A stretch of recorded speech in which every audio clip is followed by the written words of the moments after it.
Rusia mahu menyerang Baltik untuk mengambil kesempatan di Ukraine. Saya tahu. Ia kedengaran seperti tajuk berita yang gila. Tetapi itulah yang nampaknya sedang berlaku. Biar saya jelaskan. Setakat yang kita bincangkan semalam, kita tahu bahawa pengarah CIA John Ratcliffe telah pergi ke Moskow untuk satu pertemuan peringkat tinggi dengan seseorang mengenai sesuatu perkara. Berdasarkan bukti yang ada, hakikat bahawa ini adalah ketua perisik, bukan diplomat, dan juga berdasarkan preseden sejarah apabila pengarah CIA di bawah Biden yang pernah membuat perjalanan serupa pada November 2021. Saya berhujah bahawa penjelasan yang paling mungkin ialah pegawai barat telah menemui semacam rancangan Rusia untuk menyerang sebuah negara NATO. Oleh itu, Ratcliffe pergi ke Moskow untuk memberitahu Kremlin bahawa barat tahu tentang rancangan itu dan akan mendedahkannya jika Rusia mula bergerak ke arah tersebut. Beberapa jam kemudian, pelbagai saluran berita yang memetik orang dalam yang mengetahui tentang pertemuan itu melaporkan bahawa inilah yang sebenarnya berlaku. Sekarang saya ingin berhenti seketika di sini.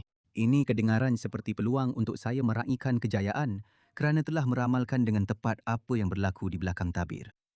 Namun, saya tidak fikir ini sesuatu yang patut diraihkan dan bukan hanya kerana ia adalah satu lagi langkah ke arah dunia yang saya tidak mahu diami.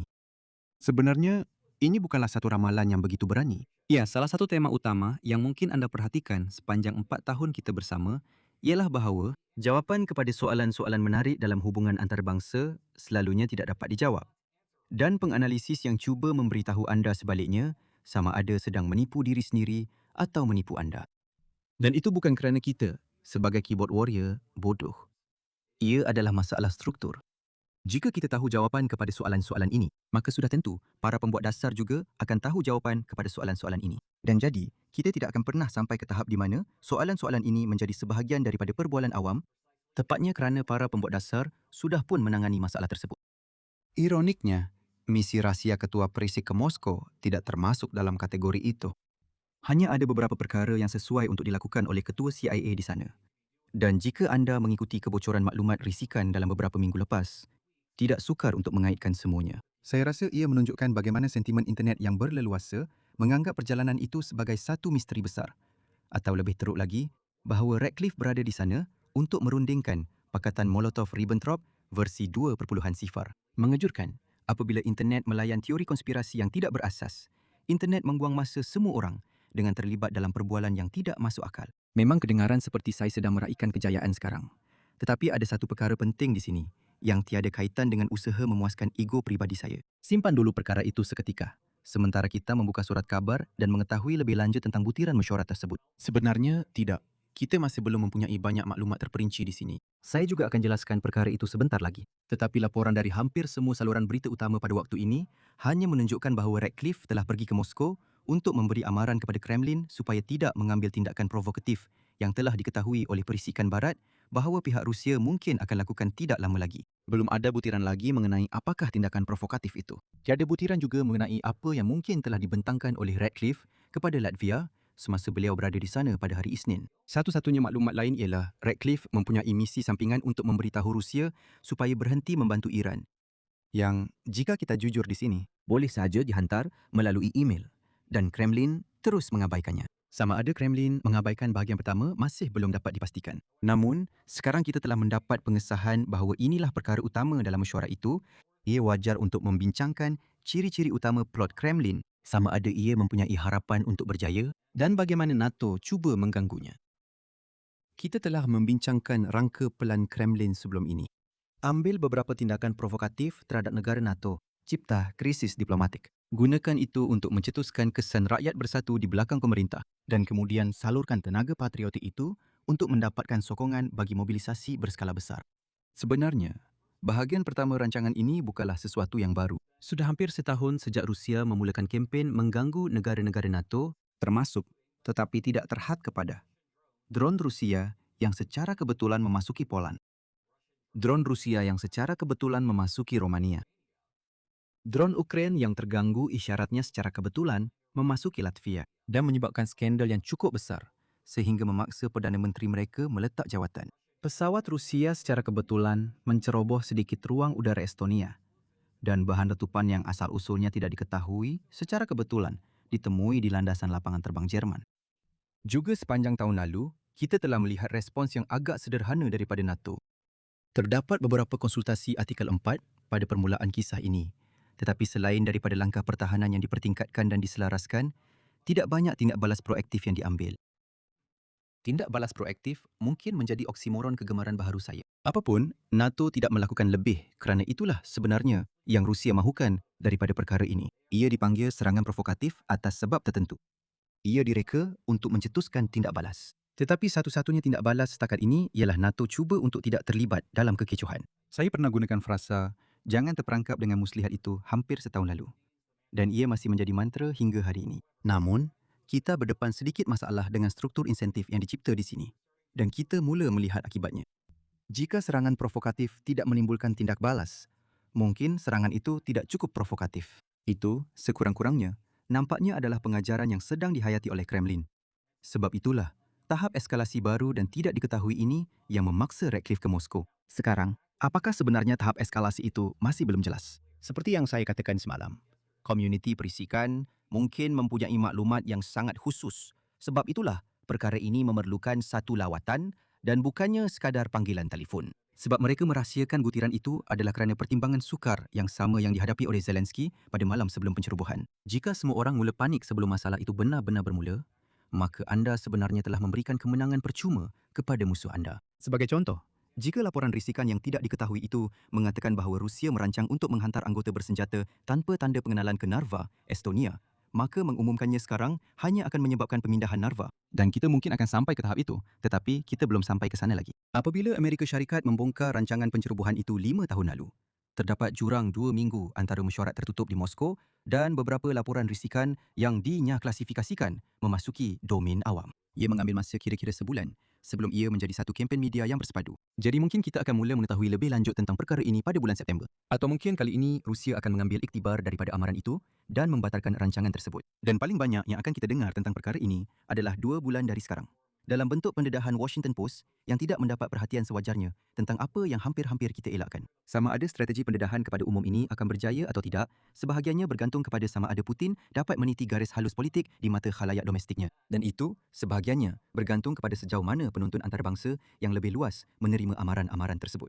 Pada tahun 2021, pentadbiran Biden berhasrat untuk mendedahkan rancangan pencerobohan Kremlin bagi mengumpul sokongan awam untuk Ukraine dan menghalang Rusia daripada melaksanakan sebarang operasi bendera palsu. Komponen yang terakhir itu berkesan. Sukar untuk melaksanakan operasi bendera palsu jika pihak lawan telah mendedahkan apa yang anda akan lakukan sebelum anda melakukannya. Namun begitu, mungkin bahagian itu tidak diperlukan, memandangkan pelaku sendiri tidak tahu perbezaan antara cutscene dan permainan The Sims. Sebaliknya, usaha mengumpulkan sokongan untuk Ukraine tidak begitu berjaya. Pemimpin-pemimpin Eropah tidak benar-benar menolak idea ini, tetapi mereka juga tidak benar-benar percaya bahawa Putin serius mengenai perkara ini. Jadi, terdapat banyak sokongan secara teori untuk Ukraine. Namun, sokongan secara praktikal tidak begitu banyak sehinggalah pencerobohan bermula. Kembali kepada hari ini, keadaan semasa telah bertambah baik dalam beberapa aspek, tetapi menjadi lebih buruk dalam aspek yang lain. Hanya segelintir pemimpin di Eropah yang masih ragu-ragu terhadap niat Putin sekarang. Dan kita telah melihat perubahan kuasa dalam pakatan sepanjang 5 tahun yang lalu. Sayap Timur telah memberi amaran tentang masalah-masalah ini sejak awal lagi, tetapi tidak ramai yang mendengar mereka. Setelah terbukti benar, kini mereka mempunyai peranan kepimpinan yang lebih besar dalam menentukan hala tuju pakatan, atau sekurang-kurangnya peranan kepimpinan yang tidak sepadan dengan saiz mereka. Jika hendak berspekulasi sedikit, Ratcliffe tidak hanya berhenti di Latvia kerana ia merupakan sasaran yang mungkin. Dia juga berada di sana kerana negara itu mengambil situasi tersebut dengan serius. Sebaliknya, pendapat umum di Barat telah semakin hanyut ke dalam dunia konspirasi sepanjang 5 tahun yang lalu. Dan itu membuka ruang kepada 2 masalah yang mungkin timbul di masa hadapan. Kali terakhir, matlamat pentadbiran Biden adalah untuk memaklumkan pihak luar tentang apa yang bakal berlaku. Kali ini, terdapat penonton global yang sama, ditambah pula dengan penonton domestik Rusia. Peranan penonton global di sini, terutamanya di negara-negara NATO, adalah untuk memahami apa yang mungkin berlaku dan mengambil tindakan yang berhemah. Serangan itu adalah dari Rusia. Jika ia dilakukan dengan bendera palsu, ia tetap dari Rusia. Dan perlu ada langkah balas yang sesuai terhadap Rusia. Pada masa yang sama, tujuan serangan itu tetap untuk memprovokasi NATO. Jadi, tergesa-gesa untuk mengaktifkan mod Artikel 5 dan segera mengebom mana-mana lokasi yang berkaitan dengan serangan itu. Mungkin bukan idea yang terbaik. Di sinilah Putin muncul di siaran. menerangkan kepada rakyat Rusia bagaimana fasis Barat telah menyerang Rusia tanpa provokasi dan sekarang adalah masa untuk bertindak. Dan sebagai tambahan, kita perlu menghantar lebih ramai dalam kalangan anda ke Ukraine. Ukraine adalah keutamaan. Selepas itu, kita akan berurusan dengan NATO. Sudah tentu, Rusia tidak pernah sampai ke bahagian itu kerana itu adalah idea yang buruk. Tetapi Putin mendapat apa yang dia mahu dengan menghantar lebih ramai anggota tentera ke Ukraine. Malah, beliau tidak perlu pun menyebut bahagian itu secara terang-terangan. Anda hanya boleh katakan bahawa mesti ada gelombang mobilisasi untuk memperkukuhkan sempadan barat Rusia. Dan mungkin 30,000 askar benar-benar pergi ke arah itu. Tetapi kemudian, 300,000 mempunyai kompas yang tidak dikalibrasi dengan baik dan akhirnya berada di Ukraine. Ups, di peringkat antarabangsa, NATO boleh menangani perkara ini dengan menyelaraskan tindak balas lebih awal. Mungkin Artikel 5 memang diaktifkan. Tetapi kemudian, langkah-langkah yang perlu diambil untuk memulihkan keselamatan di rantau Atlantik Utara adalah dengan memberikan setiap roket ATACMS yang masih ada dalam inventori kepada Ukraine. Jika NATO tidak membuka satu medan perang baharu, adalah jauh lebih sukar untuk Putin mendakwa bahawa mobilisasi adalah perlu. Juga di peringkat antarabangsa, adalah penting untuk negara-negara seperti China dan India menyedari situasi ini. Kedua-duanya masih menikmati keuntungan besar sambil memerhati perang dari tepi. Namun, kedua-duanya tidak begitu bersemangat tentang kemungkinan berlakunya perang kuasa besar antara Eropah dan Rusia. Sebenarnya, mereka tidak akan dapat mengaut banyak wang daripada perang itu lagi. Kerana pada ketika itu, Eropah akan menyekat semua minyak Rusia daripada keluar dari pelabuhan Persekutuan Rusia. Saya mengesyaki bahawa pegawai perisikan AAS kini sedang memberi taklimat kepada rakan sejawat mereka di kedua-dua negara itu mengenai situasi tersebut. Walaupun kita tidak mendengarnya kerana tiada lawatan berprofil tinggi berlaku ke mana-mana negara itu. Sebagai nota sampingan, beliau akan melawat Amerika Syarikat bulan depan. Dan kemudian, kita sampai kepada khalayak dalam negeri Rusia. Mereka juga perlu tahu tentang apa yang sedang berlaku lebih awal kerana terdapat kepentingan bersama antara mereka dan Barat. Putin sedang menggunakan anda untuk menyerang kami. Dan kami maksudkan menggunakan anda dalam kedua-dua maksud perkataan itu. Jadi, tolak mobilisasi, tinggalkan negara, cetuskan revolusi, apa sahaja. Jangan ikut permainannya. Helah di sini ialah Kremlin mengawal media domestik Rusia. Ia tidak seteruk negara seperti Korea Utara. Tetapi kerajaan boleh mengawal naratif. Untuk mengatasi masalah itu, ia memerlukan cerita ini menjadi berita utama di seluruh dunia supaya ia dapat menembusi tembok media Rusia dan meresap ke seluruh masyarakat. Anda boleh lihat bagaimana teori konspirasi sedang menimbulkan masalah di sepanjang senarai ini. Jika sebahagian besar orang menganggap laporan risikan AES tidak bermakna, walaupun agensi risikan Eropah mengesahkan pelbagai bahagiannya, maka cerita itu akan terkubur. Ia tidak meresap ke dalam masyarakat Rusia. Kesan pencegahan itu hilang. Serangan itu memang berlaku dan gelombang teori konspirasi hanya semakin membesar. Dan sebaliknya, ada yang menyeru tindakan balas yang lebih tegas yang akhirnya menguntungkan pihak Kremlin. Ini adalah krisis keselamatan terburuk yang pernah dihadapi Barat sejak berakhirnya Perang Dingin. Ia mengatasi segala yang berlaku semasa pentadbiran Bush kerana kekuatan pihak lawan adalah nuklear dan sasarannya ialah seluruh gabungan. Ia berlaku dalam suasana keselamatan yang memang sudah tegang akibat Ukraine. Dan gabungan itu hanya mempunyai beberapa minggu atau mungkin beberapa bulan untuk menyelesaikannya.